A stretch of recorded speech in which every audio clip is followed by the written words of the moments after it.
प्राचीन काल में यूनान देश सभी प्रकार की विद्या, शिल्प, विज्ञान आदि के लिए प्रसिद्ध था। वहाँ के बड़े बड़े विद्वानों और वैज्ञानिकों में से एक थे सुकरात। वह अपनी महानता के लिए प्रसिद्ध थे। सुकरात का जन्म आसिनिया नगर में हुआ था।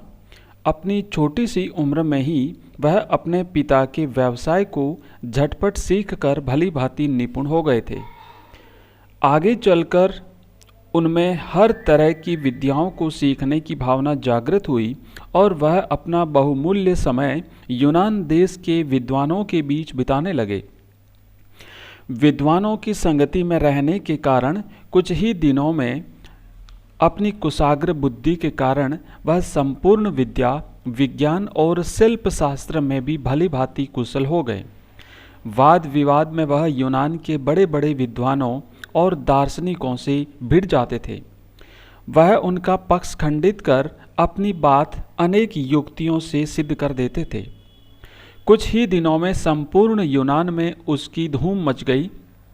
एक बार सुकरात के पिता कहीं बाहर भ्रमण करने गए तो उस समय 4000 यूनानी सिक्के उसे स्वयं के खर्च के लिए दे गए, पर उसने उन सभी सिक्कों को ऋण स्वरूप अपने एक मित्र को दे दिया। बाद में उसके मित्र ने उनको लौटा देने से मना कर दिया, पर सुकरात ने इस बात का कुछ भी ख्याल न किया और न ही उससे अपने सिक्के वापस मांगे। मैसिडोनिया के राजा अर्किलेस ने तो कई बार चाहा कि सुकरात कभी किसी बात के लिए उनसे कुछ पूछे, पर उसने कभी भी उनसे कुछ नहीं कहा। सुकरात में धीरज इतना था कि यदि किसी तरह की तकलीफ या रंज उस पर आ पड़ता था तो वह उसे अन्य लोगों पर प्रकट ही नहीं होने देता था। उसकी सबसे बड़ी एकमात्र अभिलाषा थी, जिस तरह भी हो सके हम अपनी जन्मभूमि को कुछ फायदा पहुंचा सकें और सब लोग कुमार्ग से बचकर सीधे और सच्ची राह पर चलें, एक दूसरे की बुराई कभी न देखें। यद्यपि सुकरात ने कोई स्कूल या वाचनालय का कोई स्थान नहीं बनवाया था, पर अक्सर वह जहाँ भी कहीं लोगों की भीड़ देखता था तो उनके बीच में खड़ा होकर घंटों तक सदुपदेश दिया करता था। रात दिन मनसा वाचा कर्मणा वह अपने देश के लोगों के हित में तत्पर रहता था। एक दिन अट्टिका का राजा अल्सिबिडिस बड़े घमंड में लोगों से कह रहा था, मेरे पास बड़ा धन है और मैं एक विस्तृत साम्राज्य का स्वामी हूँ।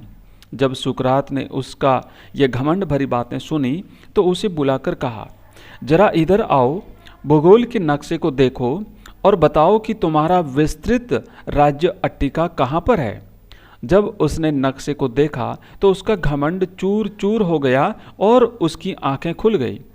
उसने सिर नीचा करके कहा, मेरा मुल्क यूनान, जो संपूर्ण यूरोप का एक छोटा सा देश है, उसका भी एक अत्यंत छोटा सा प्रदेश है। उसकी यह बात सुनकर सुकरात ने कहा, तो फिर इतना घमंड क्यों करते हो? घमंड बहुत बुरा होता है। सर्वशक्तिमान ईश्वर की माया से इस पृथ्वी पर एक से बढ़कर एक लोग भरे पड़े हैं, उनके सामने तुम्हारी गिनती किसमें है? एक हाकिम अफलातून सुकरात का बड़ा शागिर्द था।